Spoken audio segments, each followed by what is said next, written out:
안녕하세요. 안 선생입니다. 오늘은 우리가 바라보는 시선과 GPT 모델이 세상을 바라보는 시선이 어떻게 다른지 알아보려고 합니다.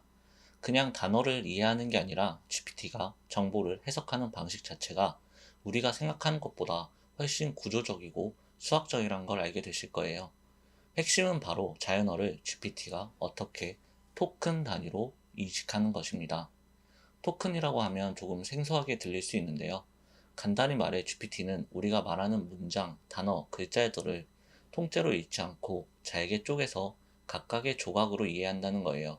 이 조각이 바로 토큰이죠. 이해를 돕기 위해 우리가 활용할 도구는 바로 틱 토커나이저라는 사이트입니다. 이 사이트는 GPT 모델이 텍스트를 어떤 식으로 토큰으로 나누는지, 또 GPT의 각 세대별로 어떤 차이를 보이는지를 직접 눈으로 확인할 수 있게 도와주는 아주 유용한 도구입니다. 사이트에 접속해 보시면 텍스트 입력창이 하나 보이고 다양한 GPT 버전, 이곳 상단을 클릭하시면 GPT-4, 3.5 등 다양한 버전에 대한 토크나이저가 존재함을 알 수 있습니다. 즉, 똑같은 문장을 여러분이 말을 해도 어떤 모델을 선택하느냐에 따라 나눠지는 토크수가 달라진다는 점을 제가 보여드릴게요. 예를 들어 볼게요. 나는 학교에 간다라는 문장을 입력했을 때 GPT-2 모델로 해보겠습니다. 보시다시피 GPT-2는 이 문장을 무려 21개의 토큰으로 나누었습니다. 이번엔 GPT-3로 한번 해보겠습니다. 이번엔 훨씬 줄어든 11개의 토큰으로 해석하는 것을 알 수 있죠. 마지막으로 GPT-4에 대해 해보겠습니다.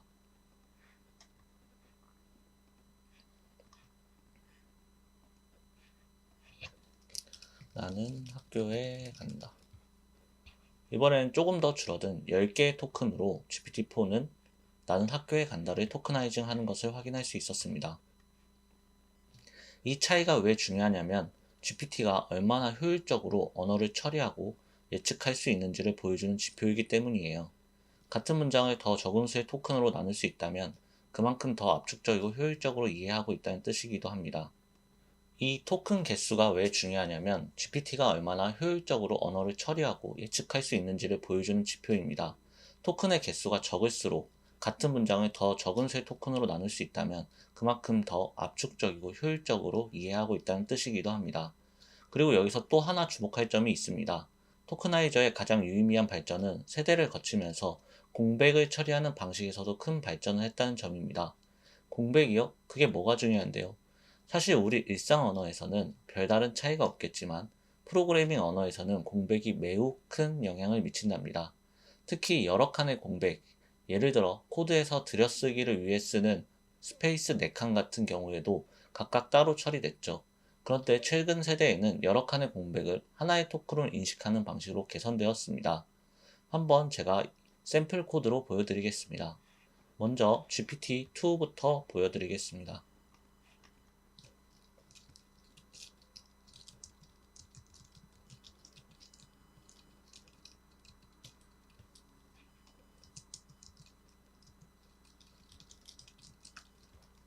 네. 이런 식으로 공백을 모두 다른 토큰으로 인식해서 토큰이 더 많이 소모되고 있습니다. 이런 식으로 공백을 각기 다른 토큰을 인지해서 총 15개의 토큰이 소모됐습니다. 이번엔 GPT-4에 대해서 보여드리겠습니다. GPT-4에서는 동일한 코드가 11개의 토큰으로 분류됐습니다. 이와 같이 본 문장이 시작하기 전 하나의 들여쓰기를 토큰으로 인식하는 점을 알 수 있습니다. 이 변화는 단순해 보이지만 코딩 성능에 굉장히 긍정적인 영향을 줬습니다. 코드에서는 들여쓰기나 정렬 같은 구조적인 공백이 굉장히 많거든요.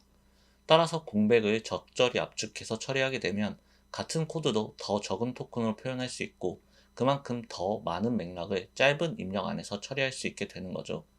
이건 GPT가 코드를 더 잘 이해하고 더 정확하게 예측하고 더 똑똑하게 완성할 수 있는 기반이 됩니다. 이런 토크나이징 방식은 우리가 흔히 생각하는 단어 단위가 아니라는 것도 중요한 포인트입니다. 예를 들어 나는 학교에 간다는 나는 학교에 간다. 이렇게 세 개의 단어의 조합으로 보이지만 GPT에 따라 다르게 보입니다. GPT-4를 예시로 보여드리겠습니다. 나는 학교에 간다를 입력했을 때 GPT는 나, 는, 그리고 띄어쓰기와 학, 교, 애와 띄어쓰기와 간, 다 이런 식으로 토크나이징 하고 있습니다. 사실 토크나이징은 모델 학습을 위한 텍스트 데이터를 기반으로 자주 등장하는 패턴을 기준으로 토큰을 나누기 때문에, 반대로 안녕하세요 같은 한국어 단어는 하나의 토큰으로도 귀결될 수도 있습니다. 바로 이 지점에서 세대별 토크나이저의 성능 차이가 드러나게 됩니다. 그렇다면 GPT가 왜 이런 방식으로 언어를 처리할까요? 바로 확률 기반의 예측 때문입니다. GPT는 내가 지금 입력한 문장 다음에 어떤 단어가 올지를 예측할 때 이전까지 입력된 모든 토큰을 참고해서 가장 가능성이 높은 다음 토큰을 고르는 방식으로 작동해요.